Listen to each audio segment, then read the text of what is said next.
Hello and welcome, friends and colleagues, to the fourth monthly installment of the Local Government and Municipal Authorities Group webinar series, Time for Multi-Level Action, Earth Month Edition.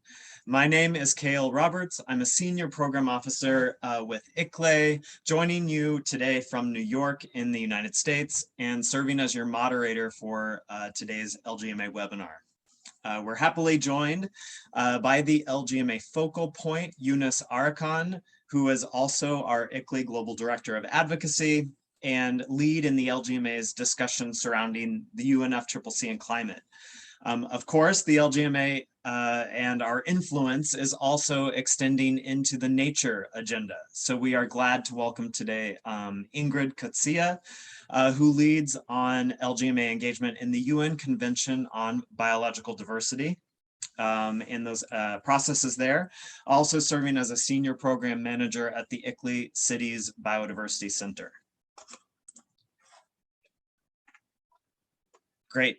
Yunus, Ingrid, and I are not alone today, though, as we continue our more interactive format for these discussions. We'll be joined by partners later in the call who will share some contributions. We have a lot of ground to cover, so let's get started.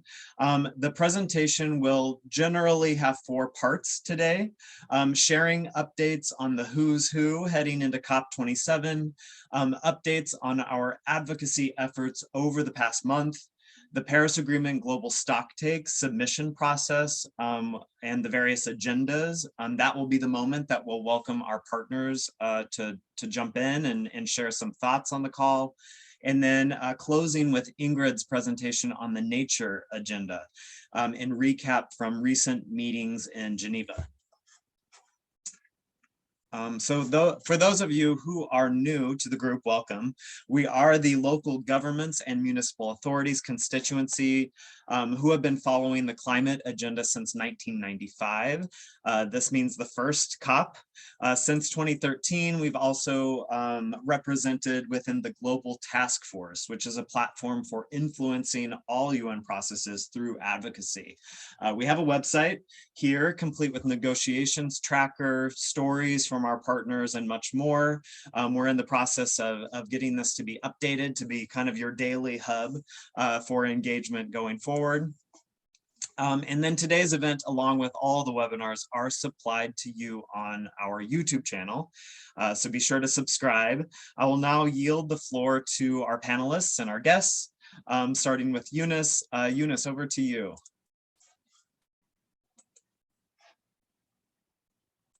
Sorry, I forgot to unmute myself. Thank you, Cale, for the introduction and the moderation. We are very happy to get your support from our office in the US That really shows the diversity of and the capacity of our network in engaging in the process. So as we have been discussing in the past, the Conference of Parties is a body, and in fact, it is a body that is established or renewed every year. It is the country who hosts the meeting is also the political leader of this process, which means that they are the ones who shape the decisions to a certain extent within their authorities, but they also support the implementation throughout the year, obviously in collaboration with the incoming other year's host and also with the other constituted bodies processes. So this year we are in the period where UK, as the host of the COP26 last year, is the president. That means they have the decision-making power in the implementation or being the custodian of the outcomes. Obviously, those who remember the road towards COP, they are aware the UK president has created a number of engagement channels, councils within the UK or outside globally. Obviously, because they are not anymore prepared to host the event, some of those bodies may have less activities, or the engagement in terms of staff capacity of the UK presence may be decreased. That is understandable. But it is still good that they are keeping the momentum high, especially helping to the incoming president designate the Egyptian government and taking care of the follow-up and monitoring of some of the initiatives announcements that was achieved in Glasgow. The incoming president designate, it's also normal that in the first couple of months, it takes time for them to digest what's going on and how to make their organogram. So in this year, we have a spatial, let's say, innovation as well. Traditionally, we have the president of the government. The COP is usually, or in some cases, the ministers of environment. But depending on the priority or depending on the choice of the host country, this can change. This was the case in Paris. This was the case in Morocco in 2016 as well. And similarly, the Egyptian government has assigned Minister of Foreign Affairs, His Excellency Mr. Shukri, as the president of the COP, president designate, because officially he will take over the oath on the first day of the COP in Sharm el-Sheikh. The regular assignment was, since Paris Agreement was adopted, was also the high-level climate action champion. And in the case, it was the UK, it was Nigel Topping. So his corresponding champion is Dr. Mohidin, who was assigned, and he was introduced last webinar last month. And we have a special role for the Minister of Environment, which is the one who is mainly being aware of the agenda items and the topics. And in that case, Minister Yasemin Fuad, Ms. Fuad, Her Excellency, is on behalf of the Egyptian government the coordinator and envoy.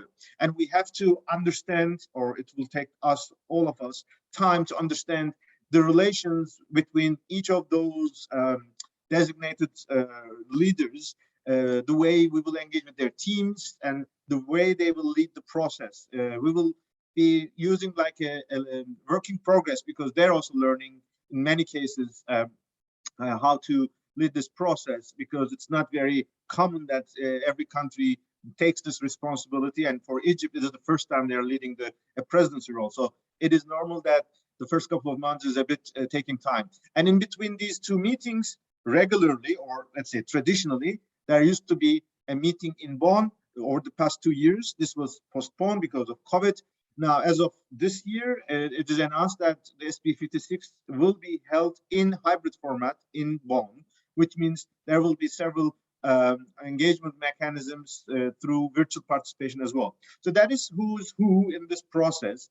And in the next slide, you can also know, maybe you have noticed the difference between this slide in the last webinar. The main difference was that we have a new logo. The presidency has announced their new logo, and they also have launched their website, host country website, but it is relatively new. We don't have too much substance inside except promotion of Egypt's activities on climate. But the presidency now assigned, so there was a regular meeting, the ministry high-level climate champion was introduced.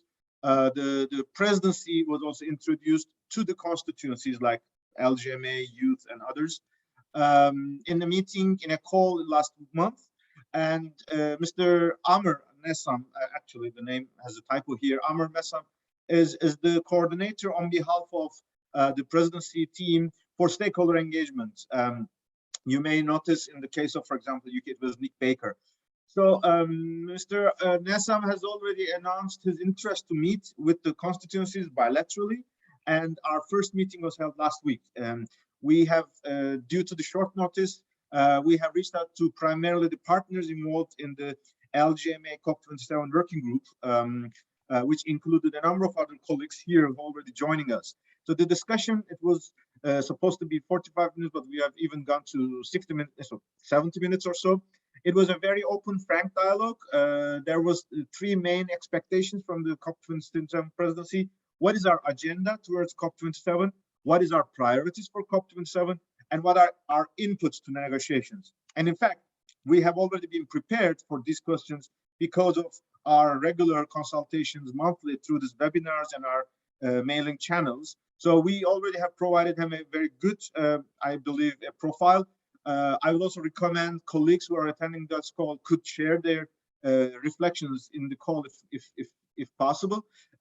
Actually, in the next slide, we will go through that. But the idea is that we will send them a list of our agendas, a list of our expectations, and a list of our inputs, and that is connected to submissions, actually. But if we look at what is the second point, the expectation of the presidency, we are relating ourselves to the outcome of COP26 in Glasgow. Let's remember, we have the biggest achievement because we were saying that multi-level action is now should be the default implementation practice. It was not easy because one by one, individual countries was adopting this. We have seen on the way to Glasgow, around 60 countries brought more ambitious climate targets compared to the Paris Agreement in 2015 because they were engaged with their local and regional governments. But it was not a legally binding, let's say, or legally, let's say, enforcement process. That's why we were saying that COP26 outcome should have a reference to multi-level action. And the good news, those who were in Glasgow or virtual or in person, remember the last 3 days when the presidency text was released, we mobilized a huge delegation. So finally, we have a preamble which highlights the urgent need for multi-level and cooperative action. That is significant. It may be just one sentence or even less than a sentence, and it is in the preamble, but you can recall in the past practices that even one paragraph can open a huge new door. And we will now see a couple of updates that is taking place over the past weeks, that the process for a multi-level climate action is becoming more and more real. And the decision from Glasgow is giving us the legal background, and it is time for going for the implementation phase. And this is exactly the discussion we had with the Egyptian presidency, because they were saying that they want to brand Egypt or Sharm el-Sheikh as the implementation COP.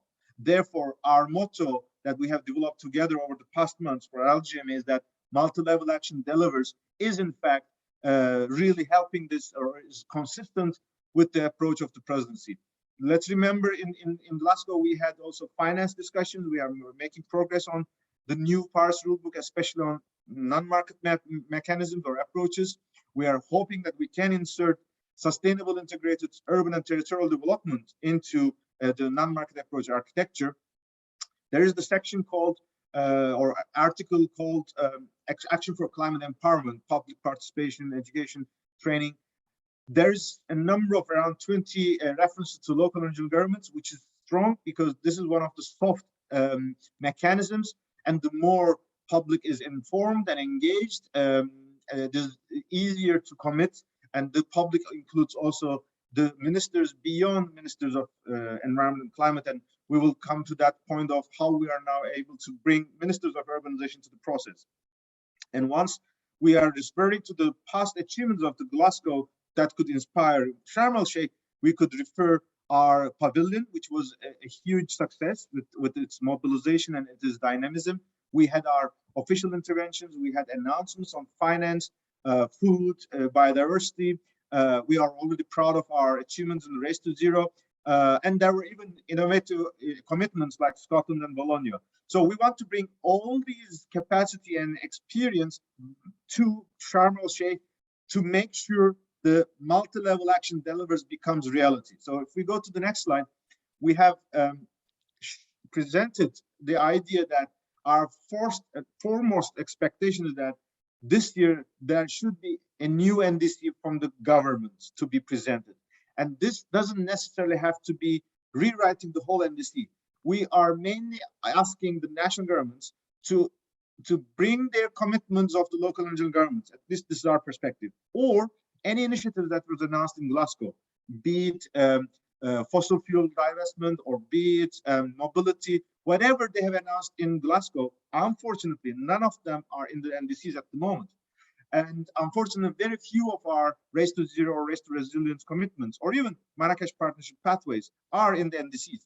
So our expectation is that this year, parties or those who are friendly should bring this into the NDCs. And it will be a good opportunity because traditionally, NDCs are expected every 5 years. So this year is a unique year that we could use all our efforts. So that is our main priority for COP27 to make sure we have multi-level NDCs. The second is the need to address climate emergency. The topics that was forgotten in Glasgow: food, nature, adaptation, culture, circular economy, waste and consumption. These are the transformative agendas that once you make changes in these agendas, you can also achieve significant change in the trajectory of emissions or preparedness to adaptation. So therefore, we want to bring those topics to the COP27 debate. Obviously, we would like to support Scotland and other initiatives on loss and damage and migration. And we would like to bring this idea. This was an idea that we have been working since Madrid in 2019, that we want to have a ministerial that is bringing climate and urbanization ministerials. This is also important because if you remember in the past, when there are ministers of finance, when there are ministers of agriculture, when there are ministers of energy coming to the COP, the agenda is changing significantly, and the way they are engaging changes the decisions. So we are saying that if we have also ministers of urbanization being part of the discussion, the agenda for urban world, the agenda for urbanization, the agenda for multi-level action would not be us and them, but it will be a collective joint agenda with the national governments. And that will be reflecting to the full spirit of the new era in the second phase of Paris Agreement. And obviously, we want to also focus that Africa, Middle East, Mediterranean, these are the countries that, in fact, Egypt is at the crossroads, so that it is an opportunity that a summit in Egypt could be an opportunity for those regions who are not being actively involved in the climate work so far, could become more familiar. And we have seen some examples in the climate, regional climate week in the Middle East and North Africa a couple of weeks ago as well. So that was our main position to the presidency as a nutshell. This is remembering our achievement in the COP in the multi-level action pavilion. And we are in touch with South Sinai Governorate. We are in touch with the Sharm el Sheikh city. But we're all aware their capacities are much, much different than Glasgow, City of Glasgow, or Scottish Government. Therefore, we presumably would like to encourage that we would intensify our presence at the Blue Zone much more than before. This has also been a practice in the past. In Sharm el Sheikh in 2018, there was the Biodiversity COP, and the Cities and Regions Summit of the Biodiversity COP was held in the Blue Zone. The way it was designed was different than the climate process, but still, it was much better and easier for Governor Sinai to work with us for an event inside the Blue Zone. That's why we also believe it would be much better for us to expand the multi-level action pavilion in terms of space, in terms of the capacity of technical features, so that this home for subnationals really becomes much more actively playing an important role during COP27 as well. For the next update, that is the most important update, because this was a decision adopted on 31st of March. This was the conclusion of the UN Habitat Executive Board meeting. And the Executive Board, which is consisting of national governments from north and south, they are usually either ministers of public or local governments or ministers of development cooperation, as in the case of Germany, for example. They have mandated the executive director, Maimuna Sharif, to work with the Egyptian COP27 presidency to convene a ministerial on housing and urban development along the COP27 agenda. And this will be an opportunity to highlight the climate action in urban areas and role of urbanization in achieving NDCs. Obviously, this is now exactly what we have been asking for 2 years or even more than 2 years, because UN Habitat is the national UN body that is directly talking to the ministers of urbanization. If they are now taking on board, it will be much easier to convince the national ministries of urbanization who do not necessarily connect to climate agenda regularly. There are countries who are actively engaging their ministers of housing, but it is not always the case.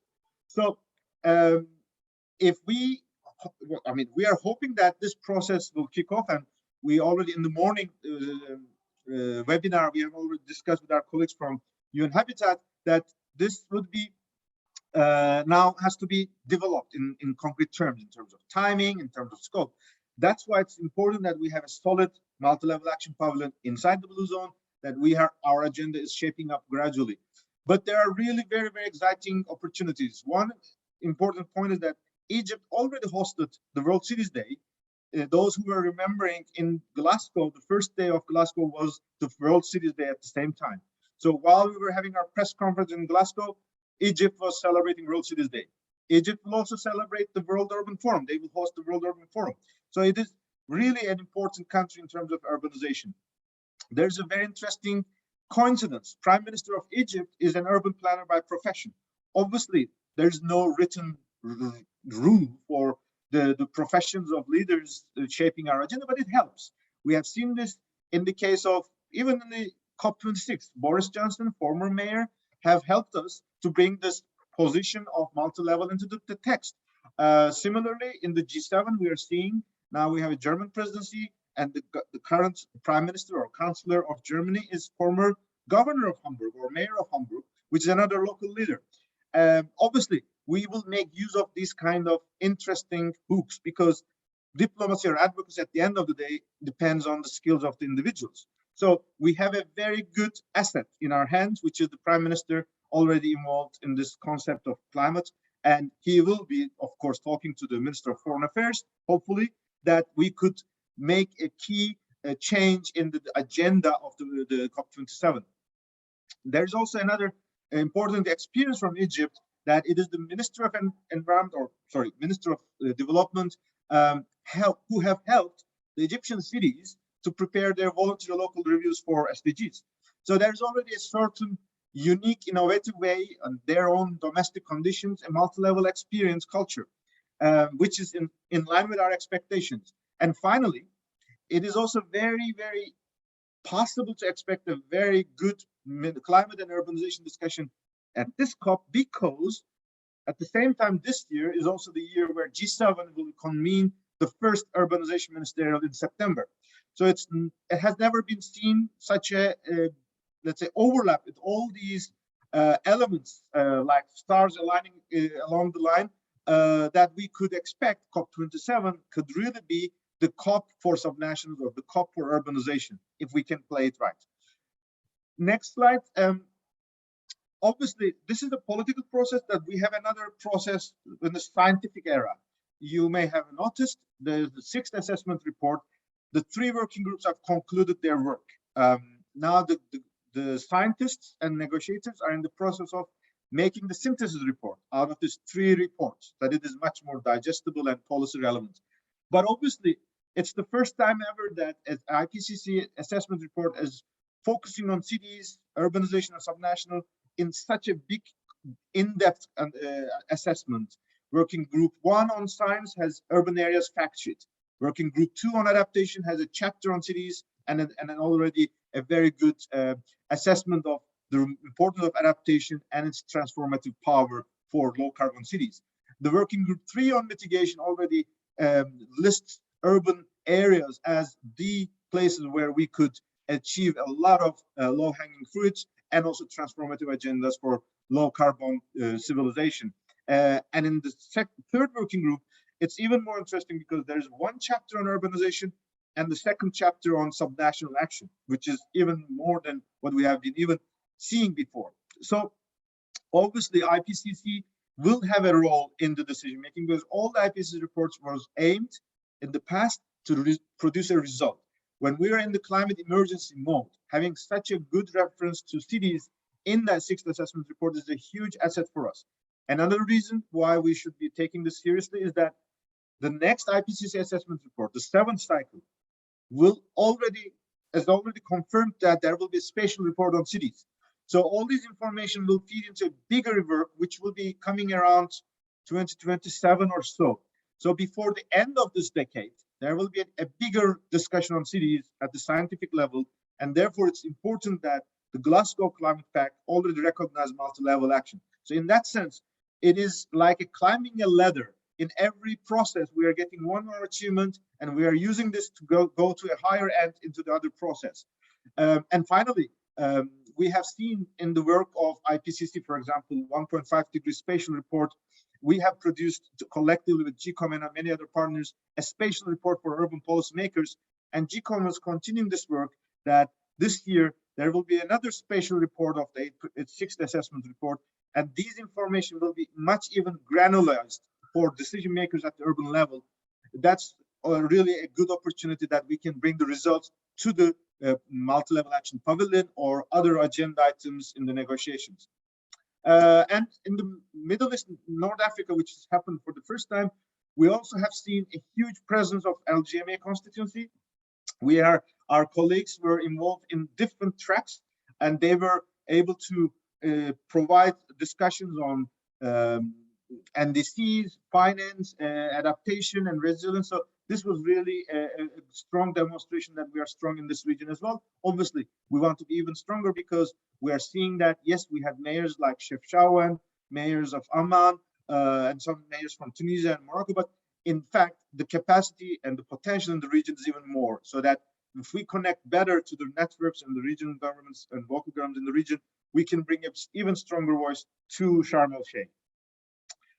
Next is one important update that has happened a couple of weeks ago. You may have remembered that Antonio Guterres, the UN Secretary General, has announced that he will kick off an expert group for supporting the transparency and accountability of net zero commitments. He kept his word, and he announces a high-level expert group, which will be chaired by the former Environment Minister, Catherine McKenna, which is very well respected in the climate community. However, the weakness of this group is that in the list of members of this group, there's no one who has a direct relevance or direct experience with local and regional governments or subnational action or urbanization. This is what we have seen according to this list. The good news is that the Secretary General has already opened the window that there may be new additions. If this body will also comment on the transparency of local and subnational governments, I think we should also ask the Secretary General to consider to have at least one or two members or experts or scientists or practitioners to be involved in this group so that they could provide a better guidance. So this, I think, was a new agenda that was not planned before, but we should not ignore this process. We should support and we should make it much more helping our work and our efforts. So that is an important thing that came up later on. So now we will come back to the discussion that we kicked off last month. We already have been discussing in webinars, but last month there was even more discussion. I would like to give back the floor to Kale so that he can invite our colleagues. How are they preparing in the preparation of these submissions? And we could continue further with their updates. Great, thank you so much, Yunus.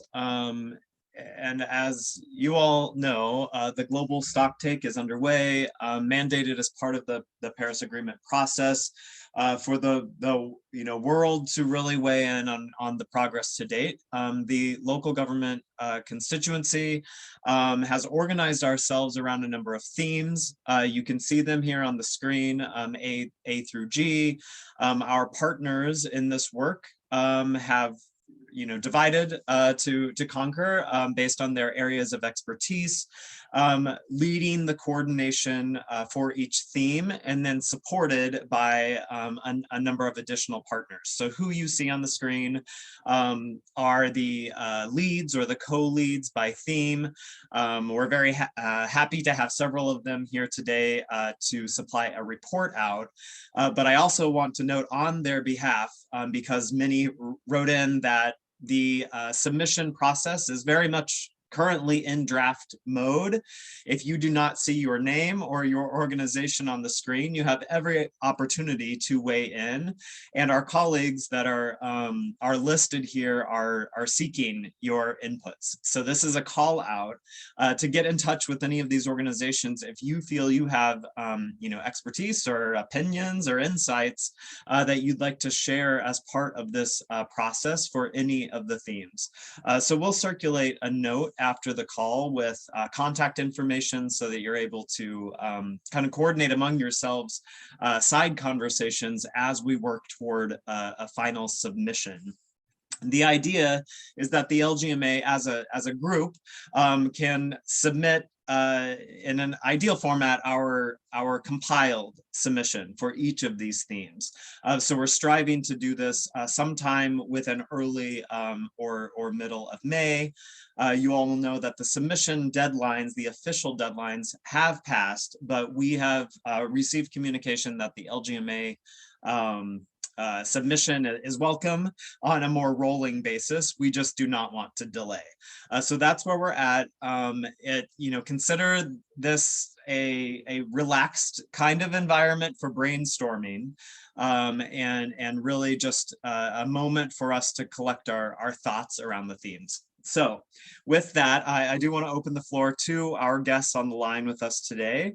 I think it makes sense to just start in the order of what is listed here. So I believe we will have someone from UNCDF, is that right? If you want to go ahead and unmute yourself. I cannot see fully who's with us in panelist mode.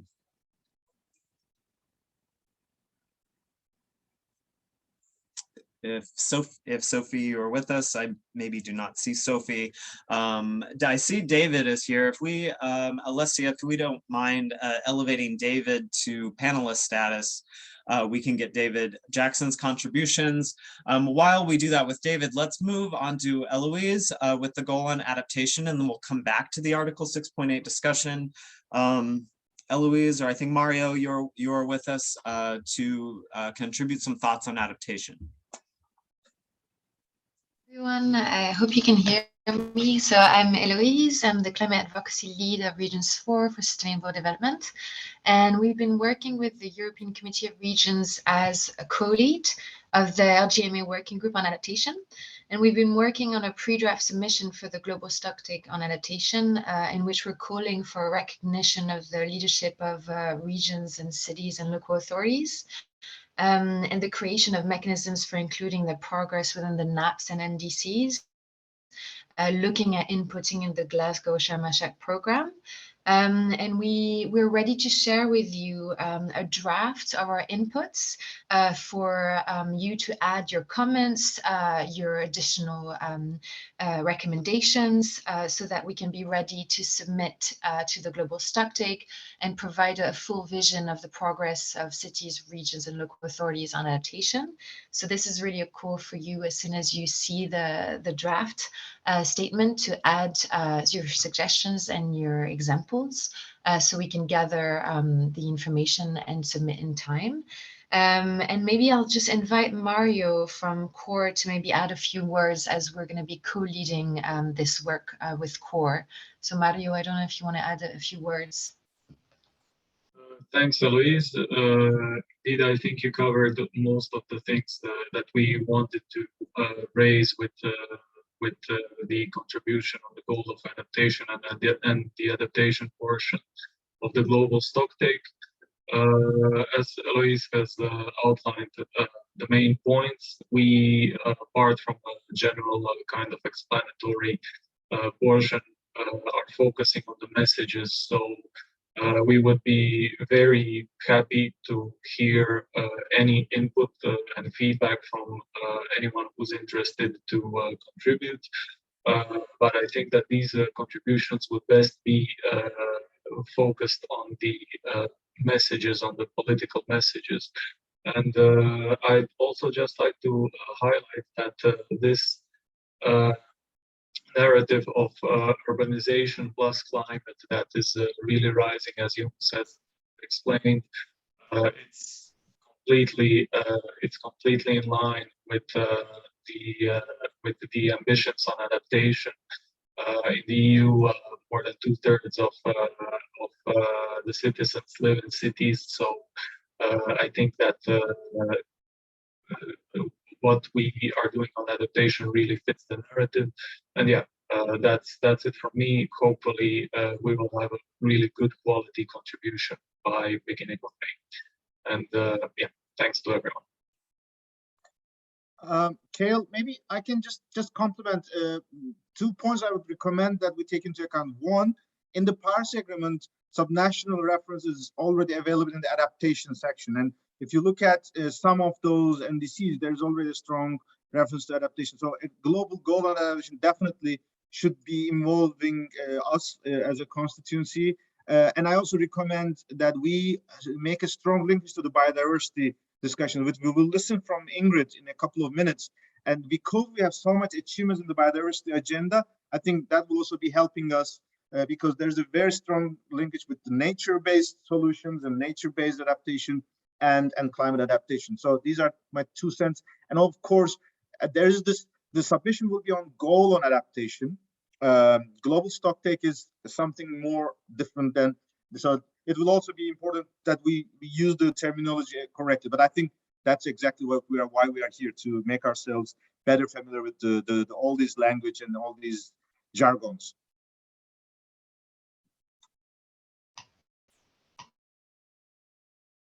Back to you, Kale. Yes, thank you, Yunus. Thank you to both of the contributors. I think we will have time if anyone wants to enter into the chat. Maybe one or two questions per partner who is sharing out. So go ahead here. We'll move backward in time to David, who has joined us now. David Jackson from UNCDF. Thank you for being here. And then again, anyone listening in, queue up your questions as you listen. Okay, David, we're ready for you. No, thank you so much indeed. No, we're delighted to have already submitted a contribution, and there's more coming in terms of the Article 6.8 non-market mechanisms. I think just 4 big points, if I may. Firstly, I think what's going to be important about Article 6.8 and what is critical about having this non-market mechanisms element in there, the word mechanism and non-market. There'll be a big push at this year's COP on bankable projects, and we're actually talking already as UNCDF to Mahmoud on that. So I'll come on to that a bit later, but perhaps on the bank. But of course, bankable projects will not make cities adapt and mitigate on their own. You won't be able to save the world through bankable projects. There has to be also non-market mechanisms, and particularly when it comes to subnational finance, the intergovernmental fiscal transfer system and the whole way that subnational finance is organized has to be reoriented to enable cities to adapt and contribute as well to mitigation. So I think what will be critical is the way we frame this in terms of 6.8 and non-market mechanisms, avoiding any connection with decentralization as such, because of course countries like Egypt are not decentralized. And that's where it's really good that we have this initiative on the ministers of cities and urbanization coming together to pose this as a national issue on cities and urbanization through national governments and mechanisms that they can use, rather than something from the mayor's advocacy point of view, which might have a bit of a pushback politically when it comes to Egypt being the host. So I think that it's all very good. We've submitted some text on the local climate adaptive living facility and other ways of using intergovernmental fiscal transfers, even in centralized countries, to provide support for climate adaptation. But I think there are other pieces to the jigsaw that need to come through in terms of non-market mechanisms, which we're submitting further text on shortly. One of them is some kind of guarantee even when it comes to these bankable projects, because if you think of it, one of the things holding back cities at this moment is that central governments are reluctant to allow them to develop projects because it will affect that central government's borrowing limits, the contingent liability, these are the IMF rules, etc. There has to be some way around that. There has to be a way that Bangladesh can set Dhaka free to invest in climate resilience without that being all loaded on Bangladesh's balance sheet.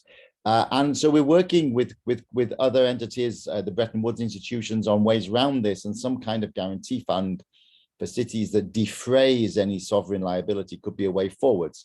Some of these pointers have to come in, but they're going to have to be advocated for by the national governments as well as by the mayors. So I think one of the things we can look at is how we bring some of these talking points in to the ministerial meeting, as well as having them advocated by the mayors. So that's and then finally on the bankable project side of things. So the executive secretary of UNCDF, on behalf of UNCDF as a whole, United Nations Capital Development Fund, is already in dialogue on bankable projects and pipelines, and working with investors at COP with Mahmoud. So I think what will be interesting is how we slot into that the subnational element. So I think we could have a side discussion on that. It looks like there will already be some kind of showcasing of bankable projects.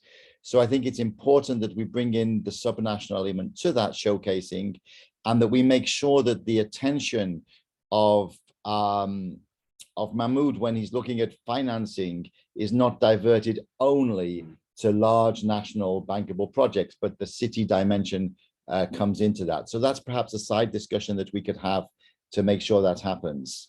Finally, with the International Municipal Investment Fund, there is now an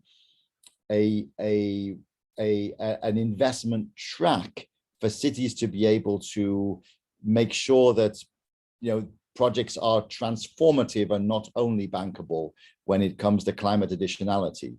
And so that is an experience which is already on the table. It already exists. It's being applied.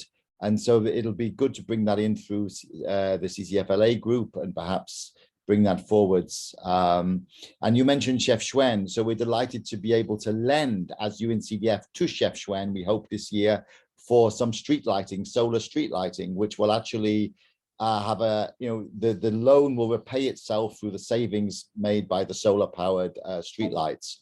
And that can be an example of one of these bankable projects. But I think, we want to avoid too much bankable projects being the only solution, and make sure that we're looking at mechanisms, subnational mechanisms that can support cities.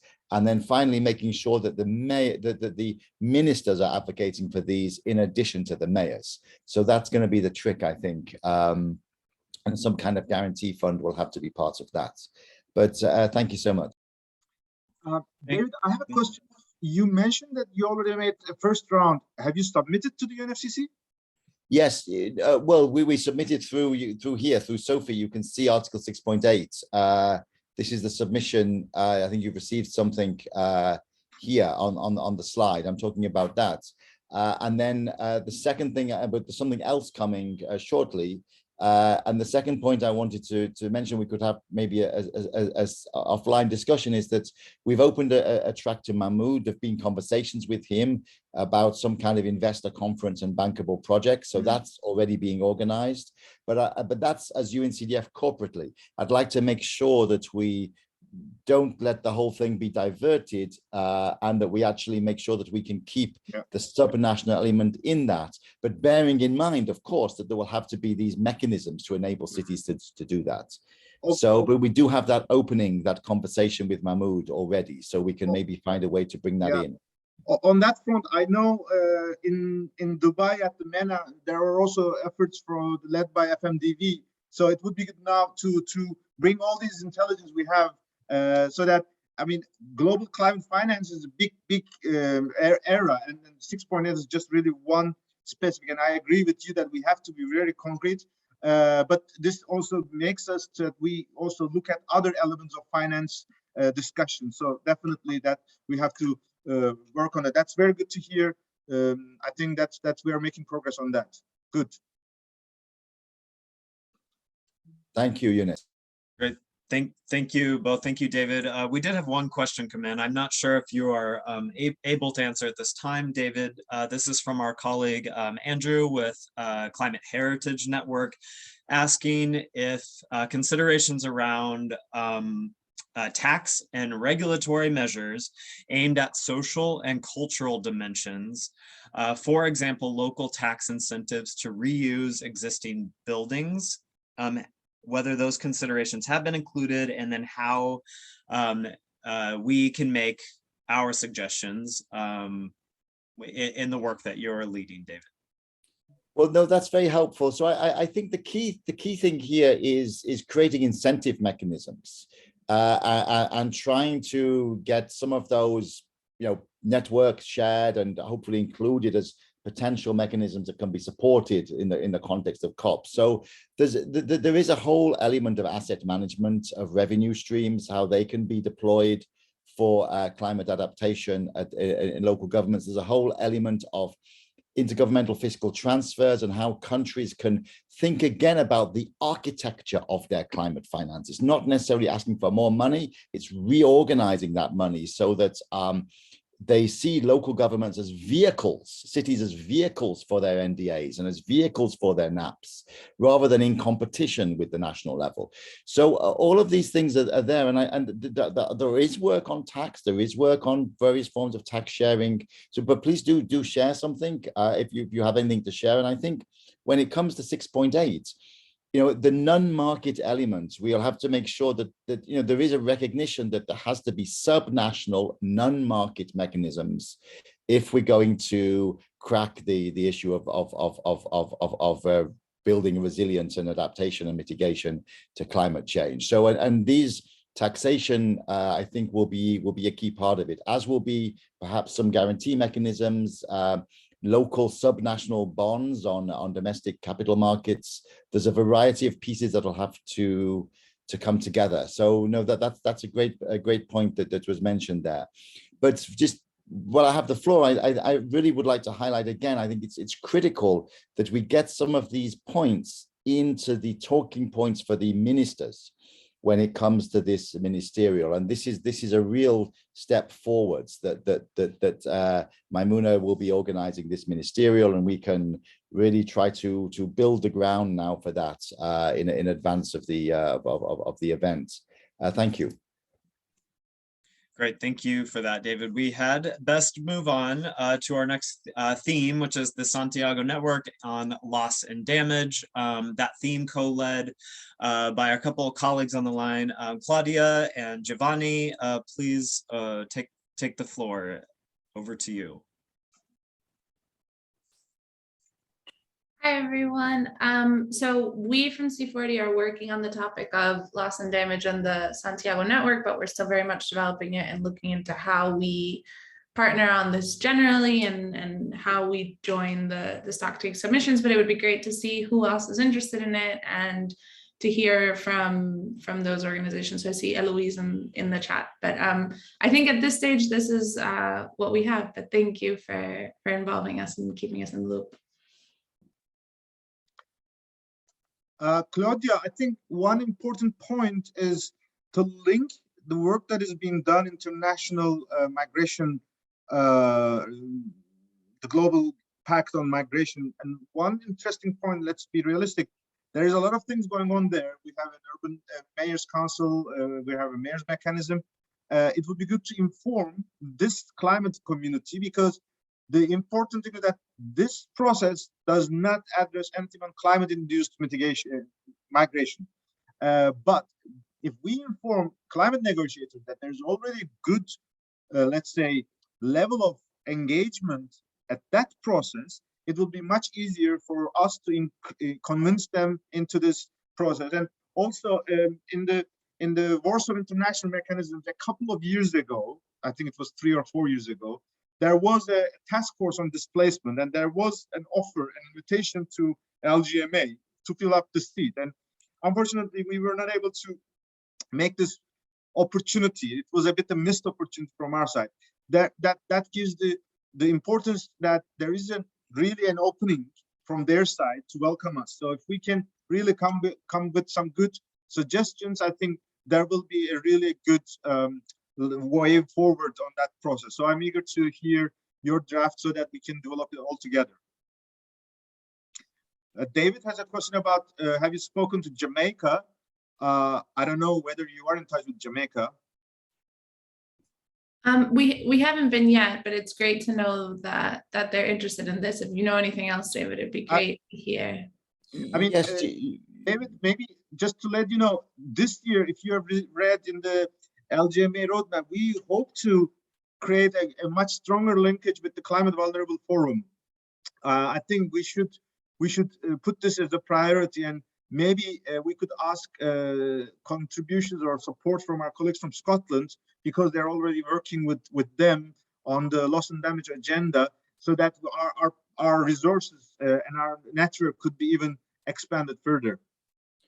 that would be great. And just on Jamaica, just to share some information. So we were working quite closely with Jamaica in Glasgow in the context of the local climate adaptive living facility, but the minister was leading the negotiations on loss and damage.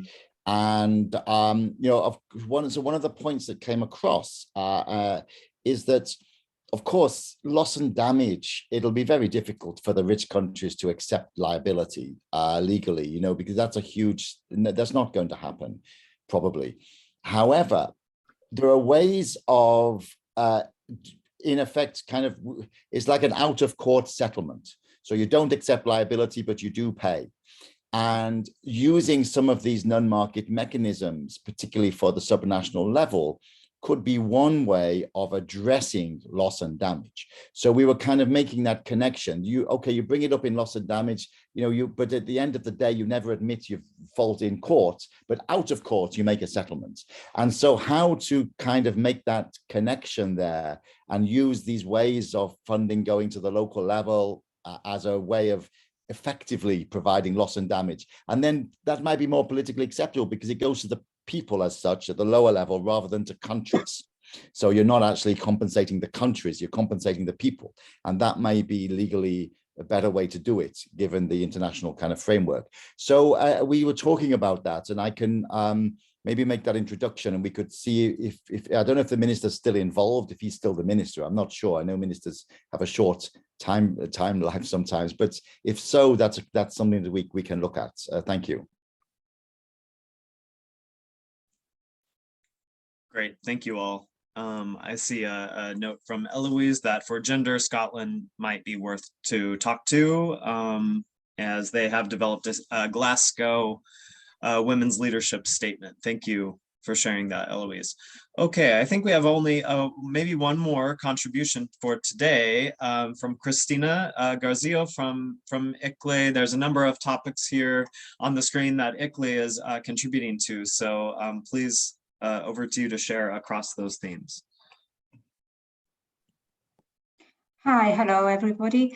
Yes, I'm here with Andrew Potts, which is the coordinator of the Climate Heritage Network, and dealing with resilience with culture-related strategies for the resilience of regions and cities. And we would like to focus particularly on the education, the training, the public participation, so all aspects, and culture in particularly, that have have been missed, because until now the efforts were mainly focusing on the supply side and did not really have a look at the, let's say, the people-centered and the place-based solutions side. And in this sense also, we would like to focus on more the traditional type of knowledge and how to combine this traditional knowledge with more emerging and new technologies for climate. But perhaps if Andrew would like also to add a little bit here. Thank you, Christina.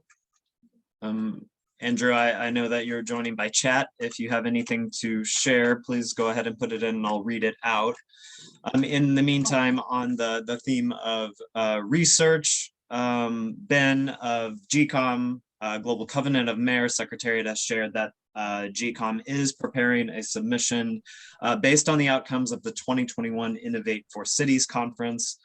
We appreciate that update, Ben. I'm still watching for Andrew. If you have anything, just let us know. Yeah. Okay, welcome, Andrew. I see you have able to join by audio also. Yeah, no, I'm here. I mean, just to amplify. So hi, it's Andrew Potts from the Climate Heritage Network. Want to take this opportunity also to introduce my colleague, Shannon Miller. I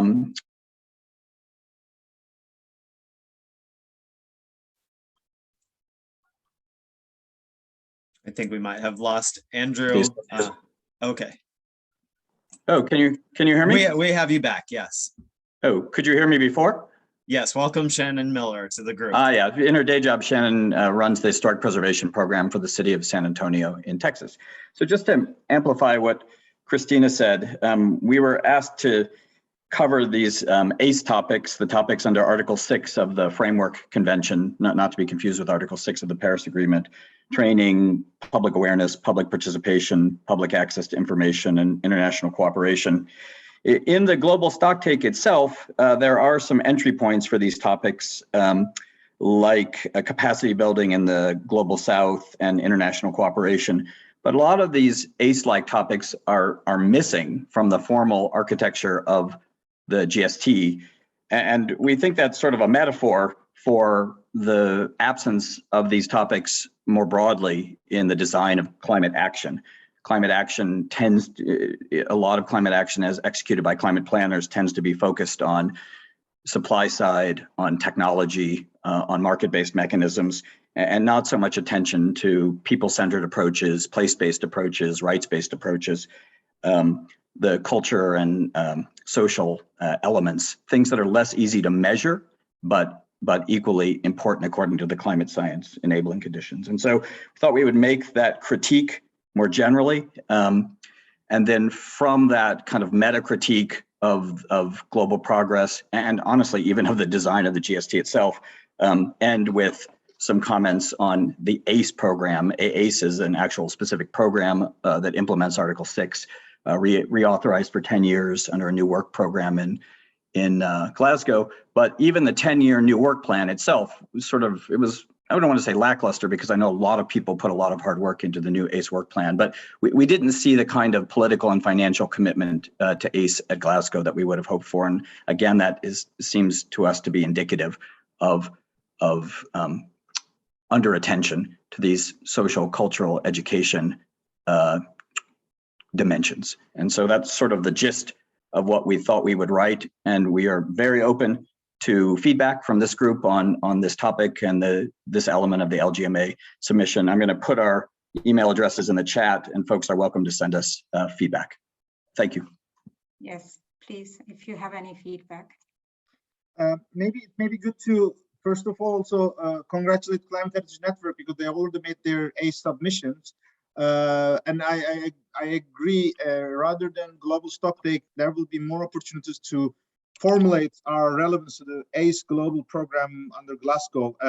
And one possibility that we are in touch with the ACE negotiators we have been working with the project with the Austrian government to invite them to consider local governments as the theme of this year's ACE workshops. And there's one thing that I'm not sure you're aware, the state of North Rhine-Westphalia has launched an ACE hub in Bonn with the UNFC Secretariat. And we would like to bring their capacity also to the process and how we can benefit. And definitely with the daring cities, I think we will have more engagement. But I'm eager to have these things moving forward, especially if you compare the Doha work program. The Glasgow work program of ACE is much more stronger on local government, and I think we should praise this, and we should make sure that this is the moment for us to come into the game.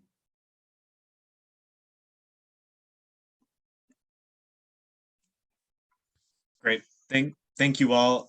With this, sorry, Kale, before also in the GCOM, the research agenda, since Andrew is also here, in the LGMA submission, we should also highlight the importance of the IPCC, the second IPCC co-sponsored panel conference on culture and climate change is something that we should also embrace. We had been working with Andrew in the development of this process, so it would be good to inform the climate negotiators that a new report on culture and climate is coming up, and that will be very helpful to bridge the transformative agenda, climate emergency agenda. And in the submission on the research, I think we should also welcome or inform this include in our agendas. Yeah, no, hey, it's Andrew. It's a great idea. I think, and also, yes, praising the attention to local government in the new Glasgow work program for ACE is something we should do as well. I mean, another way to sort of think of the gist of the submission that we have in mind is that climate science establishes a number of enabling conditions for transformative climate action and for climate resilient sustainable development, finance, technology, but also governance and sociocultural. And really these last two are sort of marginalized in the GST. And so we want to make that point and then emphasize how ACE is one vehicle for bolstering those dimensions, but it needs to be better resourced and have more political support. And finally, that local and regional governments are very well positioned to help take forward the ACE agenda and just to bring place-based, people-centered approaches to climate action.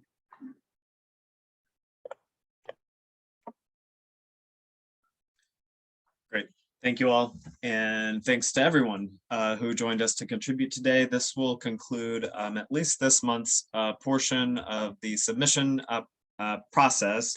I will circulate an email with the contact information for everyone who spoke today and a few of the groups who were not able to join us because feedback is appreciated from any and all.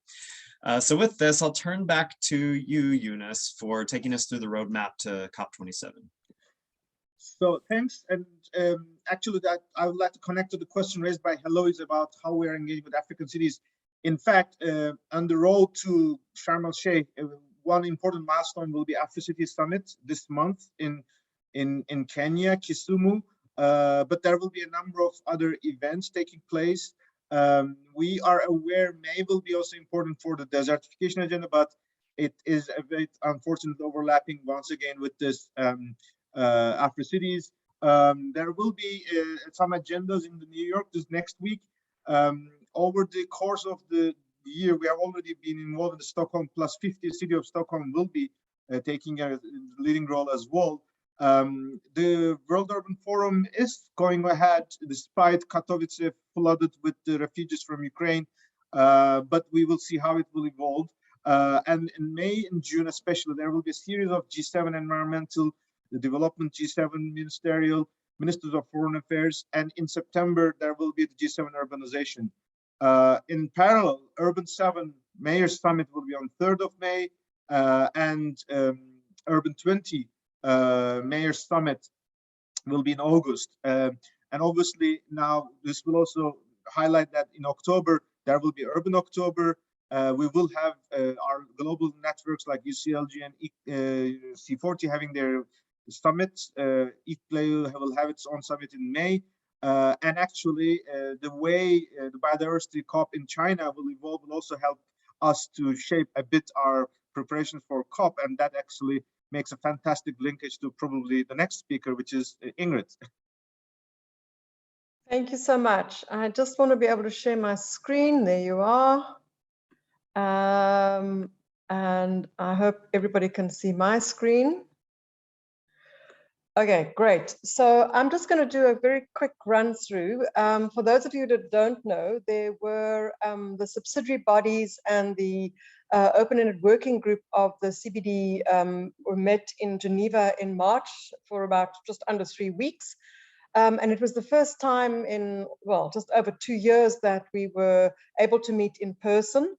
And it was a really important meeting because it was the first time that we were able to proceed with the negotiations on not just the technical and implementation issues, but specifically also the new global biodiversity framework and the targets, etc. The local government major group had a representation there. We were quite small. It was primarily ICLEI and Regions 4 that was represented. And we were given an opportunity to make an opening statement at the joint opening of all 3 of those bodies. That took place on the 14th. And to the left of the slide, you can see Jean Lemire from Regions 4 reading that statement on behalf of the major group. And then we got another opportunity to make a statement, and that was at the closing plenary of the subsidiary body on implementation, which I read on behalf of the major group, as you can see in the slide or the picture on the right-hand side. And that particular implementation body is important because that's where we had tabled the decision on renewed decision for local and subnational governments. And in the lead up to that, we, together with the Geneva Cities Hub, hosted a brown bag lunch with several parties on the 17th of March at the Geneva City Hub headquarters. It was well attended, given that all the delegations were small, so there weren't many people, able to attend, and they were having these meetings concurrently. But we had representatives from the EU, from Canada, from the UK, from Uganda, South Africa, Singapore, Mexico. There was 1 or 2 others, I can't recall now. And basically the idea of that meeting, informal meeting, was really just to find out from the parties what their positions were on the proposed renewed decision and updated plan of action. This is a decision that had originally been passed in 2010 for the decade of 2010 to 2020. And now, of course, there is no longer a plan of action, and we're wanting to renew it and have a more ambitious plan of action. And we got some good inputs. And then finally, the draft decision, which had been submitted by the UK government already in May last year. The first reading was held on the 24th, and then we had a follow-up reading, or a continuation of the first reading on the 28th. And it generated a lot of interest. And the interesting thing about this is that there was it was very productive. There were a lot of countries from South America, from Africa, from Europe, the EU, the Africa group, even from the East, making interventions. And a lot of these interventions were really to strengthen and raise the ambition, as it were. So we were very fortunate that we were one of very few draft decision documents that came out stronger and enhanced out of the implementation body and the subsidiary body meetings. At that day, on the 28th, for example, there were 20 L documents, but that wasn't the total amount of limited distribution documents throughout the 2 weeks. And so it's a great achievement, and I think it's testimony to the fact that we've been working in this space for more than a decade, and there's been decisions previously, as I mentioned, and what we're seeing now is there's a lot greater interest and recognition from a lot more parties around how important it is to engage with cities and subnational governments in the implementation of the conventions and towards achieving targets, global targets and national targets. We had quite a lot of media coverage as well. The big sort of highlight was the launch of the Cities of Nature Action Platform, which is where cities can make their voluntary commitments. This is very significant because it is recognized in the plan of action, the proposed plan of action, which will now go forward to the COP meeting for hopefully for adoption. And I think what is really significant about that is that it was one of the few things that there was absolutely no either wanting to take it out or anything like that. So there's a lot of support from the parties to allow cities to make voluntary commitments and to contribute to the process of NBSAPs, the National Biodiversity Strategies and Action Plans, which are the equivalent of the NDCs, and also to be part of the whole reporting mechanism to the convention. There was also an interview with the CBD. They had what they call a biodiversity beat, which they interviewed key people daily, and there's the link to that, as well as an interview that myself with a whole group of other non-state actors, NGOs, etc., which was coordinated by the Post-2020 Biodiversity Framework EU Support Project. And then we had a whole lot of social media around both our opening and closing statements as well. And then as far as the Global Biodiversity Framework is concerned, there's a lot of dissension and disagreement still between parties. A lot of the language and the text is still between brackets or brackets within brackets. So what the parties decided was that they needed another meeting, that they couldn't just take the document as is to the COP. And they've agreed then to meet as an additional intersessional meeting from the 21st to the 26th of June in Nairobi to advance the negotiations on the Global Biodiversity Framework. We will be there as the local government major group because there are several places in the framework where we want to see the contribution, the role, and the sort of ambition insofar as local and subnational governments is concerned is higher. There's a new paragraph which they call BBIZ, which is very important for us, the whole issue of resource mobilization, building capacity, and then of course the whole point of commitments and reporting into the Global Biodiversity Framework. So there's quite a lot of work still to be done. As far as the plan of action is concerned, there was something that is in brackets still, is whether they will adopt or take note or endorse. So that's also something that we will be lobbying the parties still. And I think that one of the lessons that we've learned through this process is how strategic one needs to be in terms of lobbying with your parties. We saw the fruit of this, for example, in some of the discussions around the Global Biodiversity Framework. The countries were coming out with, wanting to strengthen the role of cities or subnational governments out of their own, not necessarily something, a intervention that we had made. And that is really, I think, evidence of how strong the recognition is now within a much wider group of countries. And this ranges from Japan, Canada, Australia, Brazil, Argentina, South Africa, the whole of the African Union group, actually, EU very strongly supportive, Philippines, etc. So I think I'll end with that. Let me just stop sharing. Great.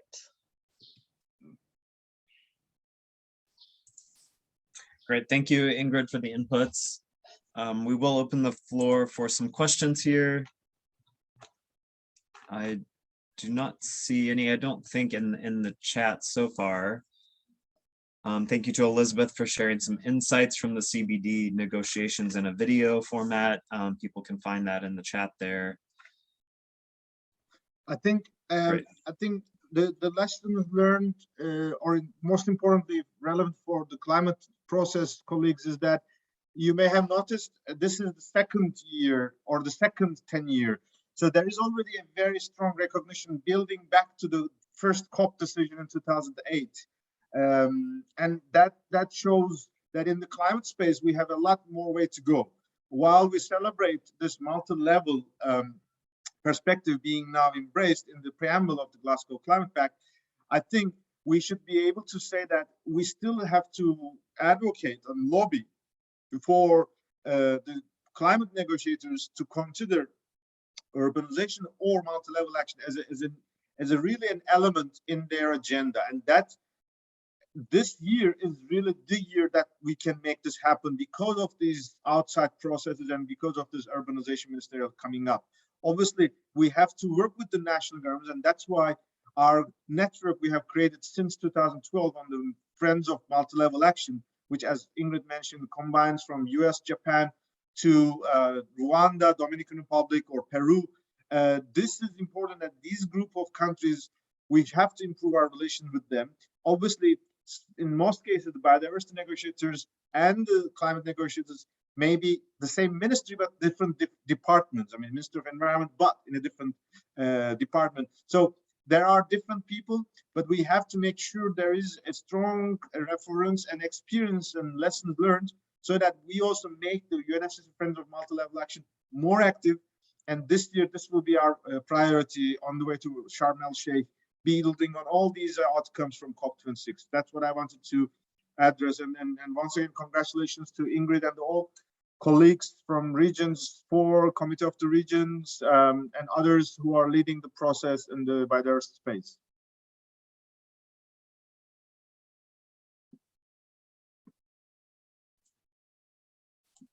Great. I do not see any further inputs, so I think that we can begin to close out the call. I want to thank Ingrid and Yunus, both of our primary panelists today, for sharing your insights, for all the other partners that joined the line. Yunus, any final reflections before we end?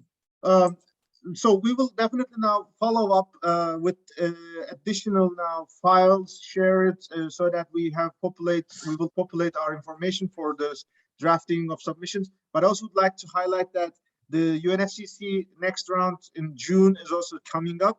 We have seen that there are very few side events from our constituency. There will be a number of workshops, a number of spaces to be engaged in. So we should also be able to plan for the engagement.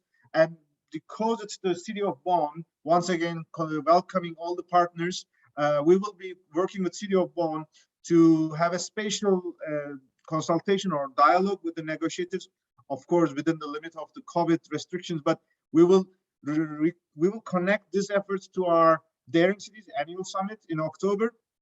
And as you can remember, we have agreed within the LGMA that every year, the February Barcelona and October Bonn will be our two milestones to shape our strategy and to plan and prepare ourselves, so that the June session is also very important for us. So feel free to inform us whether you are engaged by any means. We will also share some updates about the agenda and expected engagement opportunities as well. And Kale, thank you very much for moderating this session.